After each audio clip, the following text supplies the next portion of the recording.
최근에 먹었던 생선구이 중에서 지금 원톱이 금태였거든요. 얘랑 지금 살짝 좀 고민되기 시작했어. 안녕하세요, 입질의 촉입니다. 자, 오늘 제가 준비한 식재료 이게 지금 여러분 아마 깜짝 놀랄 것 같아요. 지금 열어보겠습니다. 일단 하나 둘 셋. 자, 오늘의 주인공은 바로 방어! 크기만한 전갱이입니다. 이게 전갱이 맞죠? 전갱이는 맞는데 진짜 와, 진짜 크다. 전갱이를 생각해보니까 한 번도 안 했더라고요. 지금 제가 유튜브를 시작한 지 한 4년 정도 됐는데 오늘 마침 횟감용 요 선어가 들어왔습니다. 요거는 이제 경상남도 통영 앞바다 쪽에서 잡힌 것이고, 횟감이 되냐고 이제 물어보고 횟감이 된다고 하니까 제가 이제 구매를 했어요. 자, 그럼 한번 만져보는데 예, 단단해요. 예, 뭐 등 쪽은 말할 것도 없고, 특히 이 내장 있는 쪽 있죠? 배 쪽이 푹푹 들어가면 횟감이 좀 힘들거든요. 예, 게다가 항문 쪽에 진물이 안 나고 있죠. 아가미 한번 볼까요? 완전 펄, 진액도 없고. 이거는 진짜 A급 선도입니다. 그리고 여러분 횟감 고르실 때 투명한 눈알 있잖아요. 이것도 중요하긴 한데 사실은 이 눈알은요, 하루에서 하루 반나절까지는 투명하기 때문에 눈알을 보는 것도 중요하지만 기본적으로는 여기 탄력 그리고 아가미 색깔을 보는 게 좋습니다. 근데 이거를 현장에서 손으로 만지기가 조금 그렇잖아요. 이게 판매하는 물건이기 때문에. 그래서 한번 눌러봐도 괜찮냐고 했을 때 괜찮다 그러면 눌러보시고, 좀 안 된다 그러면은 횟감 개념만 물어보세요. 그러면 요새는 어쨌거나 양심적으로 말을 해주시니까 그걸 믿고 제가 오늘 가지고 왔는데 역시나 손도가 아주 끝내주네요. 오늘은 이제 노량진 새벽 수산시장에서 사왔고, 요거는 3마리가 4만원입니다. 그러니까 마리당 13,000원 꼴인데요. 굉장히 합리적인 가격이에요. 왜냐하면 대형마트에 가더라도 가끔씩 전갱이가 올라오는데 진짜 이거의 한 절반도 안 되는 크기죠. 이 정도만 돼도 사실 전갱이는 씨알이 좋다고 하거든요. 구워 먹기 딱 좋은 사이즈인데 요게 한 9,000원, 8,000원 이렇게 판매한단 말이에요. 그렇게 봤을 때 요게 13,000원 정도면 괜찮은 거죠. 이게 이제 새벽 도매 시장에서 가능한 거겠죠. 저도 낚시하면서 이렇게까지 큰 거는 접해본 적이 없는데 재볼까요? 크기가 어느 정도 되는지. 여기서부터 꼬리 끝까지 한번 가볼게요. 전문적으로 낚시하시는 분들의 말에 의하면 선상 낚시에서 60cm까지는 본 적이 있다고 합니다. 1년에 어쩌다 한번. 근데 야, 54cm를 보네요. 무게도 한번 재볼까요? 0점 맞췄죠? 들어보겠습니다. 딱 1kg. 야, 800. 800? 1kg. 1.2kg. 나 1.2kg 하려다가 1kg인데. 전갱이가 생소하신 분들도 분명히 계실 겁니다. 물론 이제 남해안 쪽에는 모르시는 분들은 없겠지만은, 이제 서울 쪽에서는 사실 고등어가 익숙하지 전갱이는 들어는 본 것 같은데 사실 경험은 많지 않을 거예요. 일단은 한일 양국의 국민 생선이라고 할 수 있는 게 바로 고등어와 전갱입니다. 근데 우리나라는 고등어가 압도적으로 많이 잡히고 또 이게 우리나라 입맛에 맞잖아요. 그런데 일본 쪽으로 가게 되면은 고등어보다는 확실히 전갱이 소비가 월등히 많아요. 그리고 입맛도 사실 우리나라는 고소한 맛을 되게 좋아하잖아요. 전갱이는 좀 담백한 맛이기 때문에 여기서도 하늘 양국의 입맛이 좀 갈린다고 봅니다. 전갱이 같은 경우는 표준명은 전갱인데 경남 쪽 가면은 이거를 아지라고 불러요. 근데 사실 아지는 일본 말입니다. 일본에서도 이 전갱이가 종류가 많기 때문에 그것을 구분하기 위해서 참전갱이, 즉 마아지라고 부릅니다. 그런데 이제 경남 쪽에서는 크기에 따라서 또 구분을 하더라고요. 작은 것은 메가리, 이렇게 한 30cm가 넘어가면은 아지라고도 하고, 그리고 이제 제주도에 가면은 각재기라고 합니다. 각재기 탕이라고 들어보셨나요? 얼갈이 배추랑 같이 된장 풀어서 이렇게 끓여 먹는 국 같은 그런 음식인데, 제철은 전갱이가 보통 봄에서 한 여름까지 알을 베고 있어요. 그래서 이 시기에 사실 맛이 그렇게 크게 떨어지지는 않는데 초여름보다는 확실히 여름이 지나서 그 산란을 마치고 나서 이제 살이 좀 찌기 시작한, 더욱이 지금이죠. 한 10월부터 11월, 12월까지는 찬바람이 불면서 얘네들이 월동을 나가기 전에 이 지방을 가득 찌웁니다. 그래서 기름기는 제가 사계절 다 먹어봤는데 봄이 가장 떨어지고 그 다음이 여름, 늦가을로 갈수록 지방이 많이 끼더라고요. 산지는 포항, 부산, 거제, 통영 이렇게 동남부 해역에 몰려 있습니다. 전라남도 쪽에서도 나오긴 하는데 경상도가 압도적으로 우세하고, 그 먼 바다로 가면 갈수록 특히 이제 크로시아 난류, 이 해류의 세력이 강한 그쪽으로 이제 가면 갈수록 이렇게 씨알이 큰 저 엄청난 전갱이들이 종종 나오고 있죠. 우리나라에도 작은 전갱이가 굉장히 많이 살아요. 사실 상업적인 가치가 좀 떨어져서 시장에 유통은 잘 안 됩니다. 잡으면은 사료로 막 쓰고 그랬어요. 근데 이제 점점 아열대화가 되면서 이렇게 씨알이 굵은 전갱이들이 점점 이제 출현 빈도가 많아지고 있어요. 그래서 이 상품성을 갖춘 전갱이는 원래는 다 대부분 일본으로 수출했다고 합니다. 근데 최근에는 전갱이에 대한 인지도가 좀 많이 확산되고 그러다 보니까 이런 것들이 시장에 이제 유통이 되고, 그리고 이제 한 가지 흥미로운 게 고등어하고 전갱이가 생김새가 이렇게 차이가 있습니다. 고등어는 우리가 익히 봤듯이 등에 점선으로 이루어진 무늬가 특징이잖아요. 전반적으로 등푸르고, 근데 전갱이 같은 경우는 고등어랑 전혀 생물학적 과가 다른 게, 고등어는 농어목, 고등어과, 이쪽에 최상위 포시자가 뭐가 있죠? 바로 참다랑어, 다랑어과 또는 새치류가 있습니다. 전갱이과 쪽에서는 농어목, 전갱이과인데 이쪽에 또 최상위 포시자가 있습니다. 바로 방어, 부시리, 그보다 더 큰 제빵어까지. 그래서 맛 차이 같은 걸 보면은 보통 고등어는 이제 되게 구웠을 때 기름지고 고소하고 그 살은 되게 부드럽고 조금 시간 지나면 약간 비리고 느끼하기도 합니다. 근데 전갱이 같은 경우는 살이 탄탄하고 좀 식감이 좀 있고 지방이 많은데도 불구하고 담백해요. 약간 농후한 그런 기름진 맛, 단맛도 좀 있습니다. 그리고 이제 영양가에서도 고등어와 전갱이가 차이가 있습니다. 고등어는 일단은 오메가3도 많고 비타민도 되게 풍부하기 때문에 자라나는 어린이, 두뇌 발달을 좀 해야 되는 그런 청소년기에 있는 애들한테 성장기 발육으로 먹기가 되게 좋은 생선이라고 이해를 해주시면 좋고, 전갱이 같은 경우는 다이어트 식품에 좀 가까워요. 고혈압이나 동맥경화를 예방하기 되게 좋은 식품입니다. 그래서 성인병을 예방해야 되는 30, 40대, 40, 50대 남녀 성인들이 먹기에는 또 전갱이 많은 것도 없다. 자, 그리고 전갱이과 애들이 다 있는 이 특징이 있습니다. 다른 생선에는 없는 요 바늘 꼬맨 자국이 있어요. 요 손으로 이렇게 하면 만져지는데 반대로 가면은 긁힙니다. 이게 바로 모비늘. 이 모비늘이 조리하기 전에는 벗겨내야 됩니다. 왜냐면 딱딱하고 거칠어서 먹기가 힘들고요. 횟감을 할 때 잘 벗기기 위해서는 이거를 도려내야 되는데, 왜 모비늘이 형성되는지 제가 한번 조사를 한번 해본 적이 있어요. 근데 이게 학자들 사이에서도 아직까지 좀 분분한데요. 거칠거칠한 모비늘이 발달함으로써 포식자들이 뒤에서 덮쳤을 때 딱 물면은 이게 까칠까칠하잖아요. 그래서 이물감이 있어서 한 번에 삼키지 못하도록 자기 방어를 위해서 형성된 게 아니냐라는 이제 설이 있었는데, 최근 들어서 이 설은 조금 설득력을 좀 잃고 있습니다. 지금 연구 결과로 알려진 바에 의하면 이 모비늘을 보면은 측선에도 같은 자국이 있습니다. 이렇게 옆줄이라고 하죠. 근데 가면 갈수록 두꺼워지면서 날카로워지는 것 뿐이죠. 그래서 얘가 측선이 이어진 그냥 형태다. 생선의 측선이 하는 역할이 이거잖아요. 뭐 수류,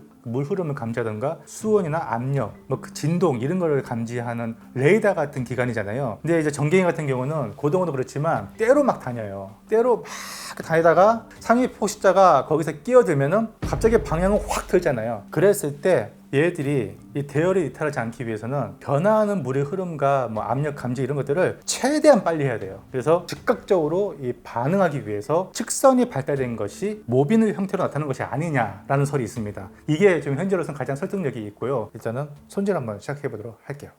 비늘 한번 칠게요. 살짝만 더 정도. 비늘 이렇게 많이 나와요. 모비늘은 꼬리서부터 무슨 공룡 꼬리 같죠? 여기도 이렇게 이어져 있어요. 이렇게 싹 긁어줘야 됩니다. 예. 넣어주고 끊어주고 살짝만 이렇게 해서 반대쪽도 교정 밑에까지 끊어요. 아직도 알이 있어? 가운데를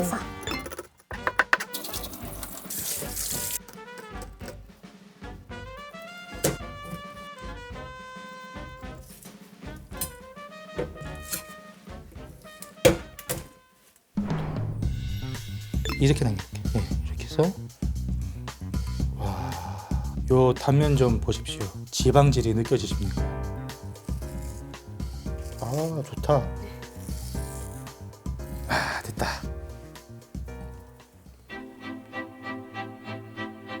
갑시다 그냥. 말고 네. 한 10분만 넣어두겠습니다. 냉동실에. 이건 이제 이따가 구울 건데 얘도 갈비뼈를 제거할게요. 아, 깔끔하다. 네, 그러면 한번 썰어 볼까요? 살짝.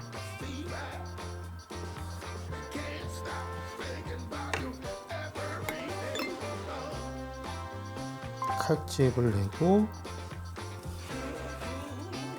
이렇게 해서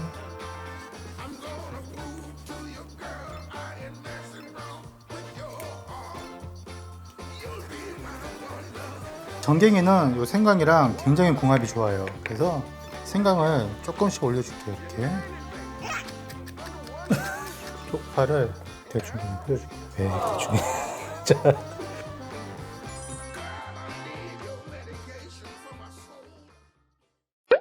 야, 이게 진짜 슈퍼 정갱이를 넘어 초특급 울트라 정갱이. 자, 요 단면 한번 보세요. 약간 모세혈관 같은 마블링이 있어요. 와사비, 생강 같이 올려서 간장에 딱 찍어서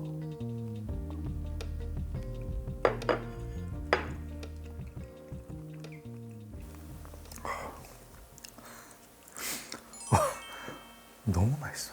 한 마리에 4만 원 받아도 되겠는데. 와, 진짜 너무 맛있어요. 줄무늬 전갱이랑 거의 비슷한 맛이에요. 굉장히 기름지고 고소한 맛. 근데 줄무늬 전갱이 살아있는 거 킬로그램당 5만 원, 비쌀 때 6만 원 갑니다. 이 전갱이 죽었기 때문에 가격이 반에 반토막이 난 거예요. 이렇게 큰 것임에도 불구하고 마리당 13,300원. 아, 너무 훌륭한 가성비 아닙니까? 예. 초장. 한국인은 초장이죠.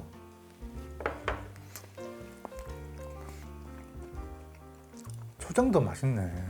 맛은 있는데 이 전갱이의 그 달콤한 기름, 풍미를 온전히 느끼기는 사실 초장이 좀 많이 가로막고 있어요. 근데 먹다가 나중에 혀가 좀 지칠 때쯤 초장으로 한번 임팩트를 주는 건 나쁘지 않을 것 같습니다. 쌈장 한번. 와.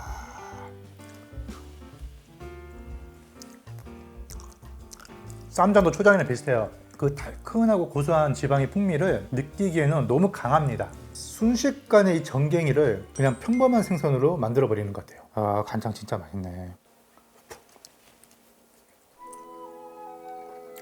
와, 안쪽은 또 사각거리게 돼. 안 되겠다. 오늘 술 까야겠다. 뭐처럼 또.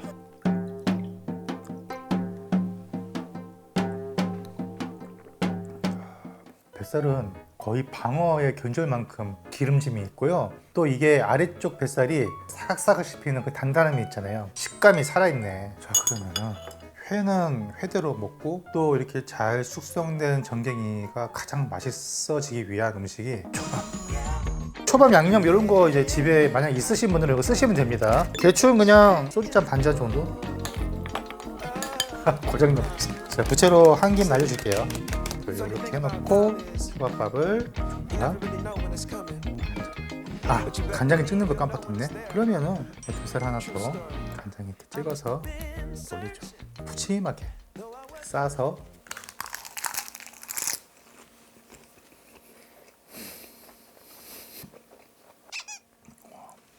아, 맛있다. 짜투리 이거 버리면 안 돼. 이거 아까운데 이거 너무 크니까 이거 그대로 올려갖고. 와, 노란 기름 나오는 거 봐. 밥 올리고 간장에 찍어서 이렇게 올리고 생강.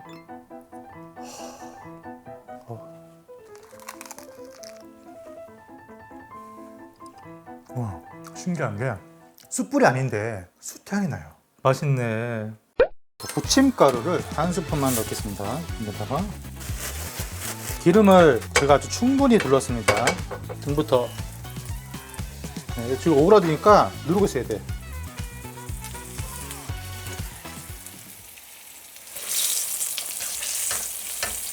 이렇게 할 필요 없는데. 뒤집으면 되는데. 우와, 거의 튀기듯이.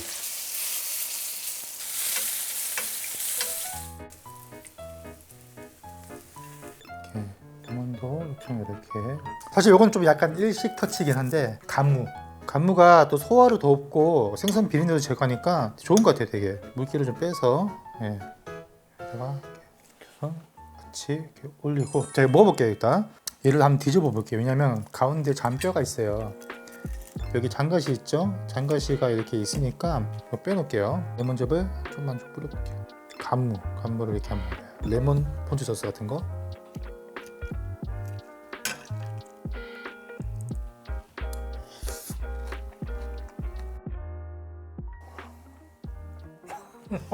속 안에서 국물이 쭉 나오는데, 와,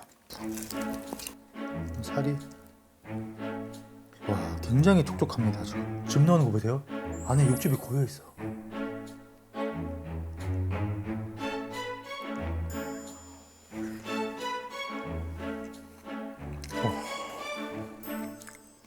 지금 최근에 먹었던 생선구이 중에서 지금 원톱이 금태였거든요. 얘랑 지금 살짝 좀 고민되기 시작했어.